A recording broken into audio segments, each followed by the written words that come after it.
Round 10, Magic Round Trades. The People Squad is where we start, and the great Couchman gets to stay at home this Magic Round for our team, and also the Dragons here. He is out of our squad, and so is Paul Alamotti. And we bring in the great man, Jahream Bula, the cash cow of the week. Oluwapu is the other one that's kind of thereabouts, and then also Greg, but Bula is the man. He comes in, and he's going to play in our wing fullback position to cover Miller. And what you see with a lot of teams, guys, and a lot of my suggestions is that Bula is most likely going to play for you this week and also next week with Lemuelu being out. So Manu will come into centres, Miller will return, and then Bula will play in that wing fullback spot. So that's going to be the majority of teams this week, I'd say. And it's kind of a welcome time that you don't have to bring in a 500-600k guy. If you want to, you can in drinking and stuff, but you can go down to a cheapie and get a couple of scores out of him. Hopefully about that 30 mark I'd be okay with personally, and he'll be able to do a job for our squad. So Alamotti and Couchman for Bula, and also Harlem Luki. So he comes in just because of the amount of, the cost basically. He ends up coming in with 58k in the bank. We have 20 trades remaining, which is a pretty good spot, guys. I'm really happy with that. For the People Squad, we see Payne Haas, Harry Grant, and also Ryan Madison return for this team, and it makes the squad look so much better. We have cover across each position as well, which is great. So very, very good news across the squad for us, and I think that we're going to have a great week. So we lost ranks last week out to 4,842, and I think that this week we'll get into the top 3K with a delightful squad. Obviously, not only Hines is going to be the slight issue, and we really need about a 70-75 max out of Hines to be able to make ranks this week. Anything around that 90 mark, and I think that's going to hurt us if Cleary doesn't come out and play really well. There's still a little bit of talk around Cleary not kicking goals, but also apparently Crichton has a little bit of a toe injury, so he probably won't kick either. So it's going to be very interesting what happens with that one, and will Cleary get back into that role, given he's had 2 weeks off and he's still kicking bombs and whatever else. So let's hope that that's the case. In this squad, we are going to be looping Katoa. There was talk between him and Nikorima, and the people chose Isaac Katoa there, with Nikorima potentially coming off for Milford. So thankfully we don't have to play them straight out, but Katoa's going to be looped, and then we'll be able to move Host, who plays the next game, into that 4th spot if we're not happy with Katoa's points there. So that's where we're at in the People Squad. I think overall we're in a solid position if you want to count up the Origin players, or the round 13 players we got here. Obviously, we won't have Grant, Haas, Cleary, which is going to be a little bit hurtful. Tedesco we don't own, which is helpful for the squad, but we have Madison to kick it off.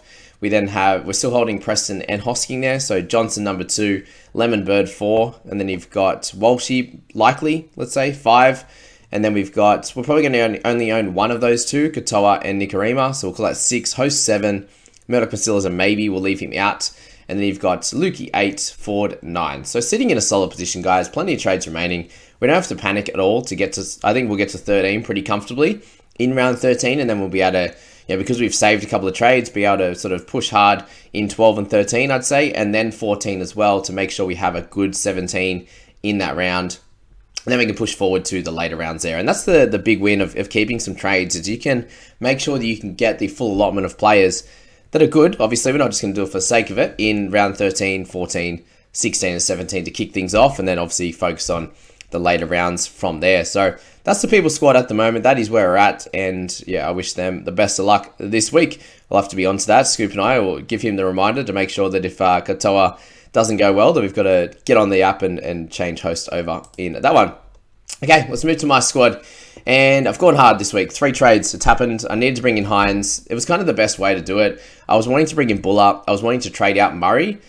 And there wasn't a lot of clear options if I was just moving out from them, because I would go down. I would downgrade Bula. I'd get lots of cash from that. And I'd probably downgrade Murray as well. It just would leave so much cash available. So that was where I could just bring in Hines in that 3rd trade, which has worked out great. And I'm really happy with how the squad is set up. If it was in a perfect world, I would have held Preston, but unfortunately Preston makes way just because I wanted to make sure I had the mid cover.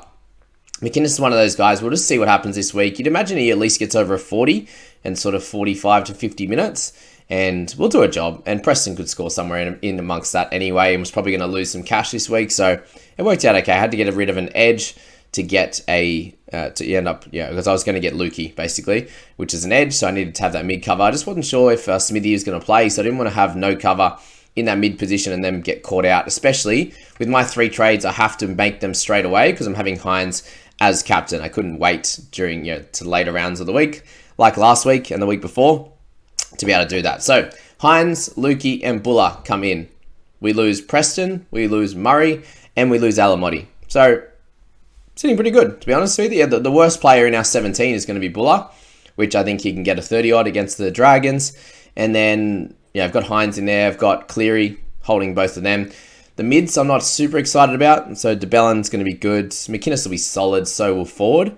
Whereas other players will have like Payne Haas and these types of guys. So if DeBellin can come out and go really well again, that will offset Haas. We obviously want Robson to be very close to Grant. And if that's the case, I'll be on a good wicket as well. Obviously, a good game from Brown or something would be nice again. And Lukey coming in with a 40 plus would be great. He'd make some money and hopefully get through this game. Would be awesome. If Smith doesn't play, I can then play.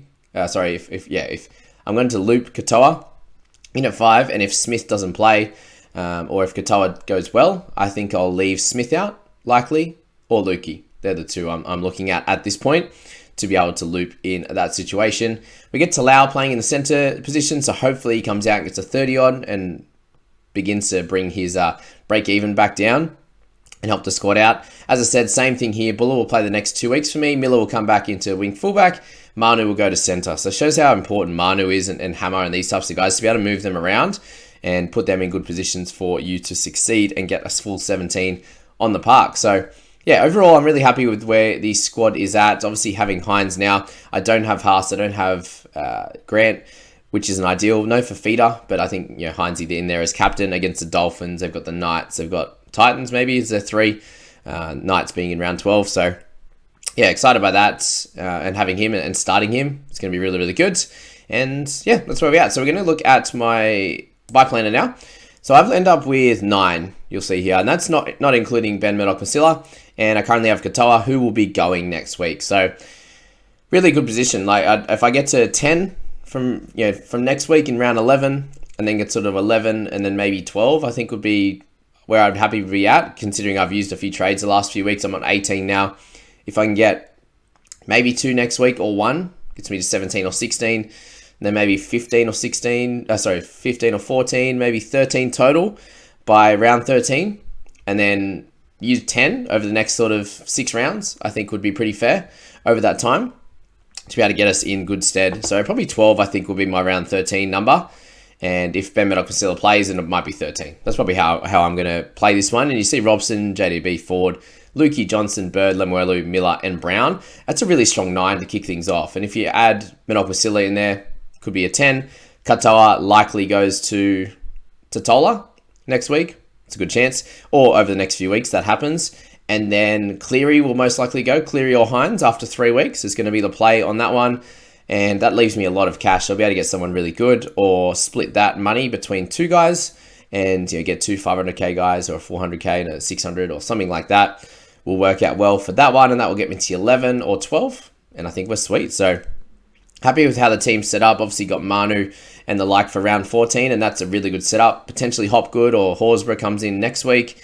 For McInnes, that's the other one. It's like McInnes, Cleary, and Katoa are probably the 3 that will go over the next few weeks, and that gets me to 12 or 13 pretty comfortably there, and that's a fair bit of cash. McInnes almost 600, Cleary 950 or whatever he is, and then Katoa will be about 420, 430 after this week.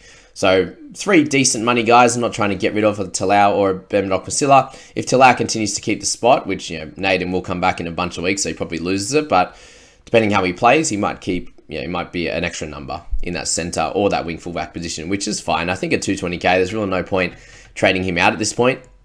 And Murdoch-Masila, if he's kind of thereabouts, he's still on the bench with Jaden Sewer playing, and that's because Bird's moved to 13, and that gives him a chance to play some more minutes and be the best cash cow in the land. So we love Ben, and the squad's looking good. Pretty happy with it overall. Let me know your general thoughts on my trades. What trades are you doing? Add them in the comments. That would be hectic. And I wish you all the best of luck heading into Magic Round. It's going to be so much fun. 2 games tonight, 3 games on Saturday, 3 games on Sunday. I just hope the Suncorp turf sticks together and that last game is not just a choppy people falling away, falling over. I do think that apparently it's very easy just to relay, so they just take it all out and relay, just bang, drop in, like they do with the cricket. They drop in pitches and stuff like that. I think they can do a new lay, a new drop in turf. I'm not exactly sure how it works, but that's what they've been saying, that's how it ends up happening. They can change things with obviously how poor it's been at Suncorp. So I really hope that it kind of comes together okay. And by the last few games, it's not too bad. But there will be some holes. There will be potentially some injuries and stuff, which we don't want to see. But hopefully, Magic Round as a whole is amazing. And we don't see like what happened a few years ago with Pap getting whacked in the head and him being out for a while. And getting one or something, whatever he got in that one wasn't great at all. So good luck, guys, and we'll see you in the next one.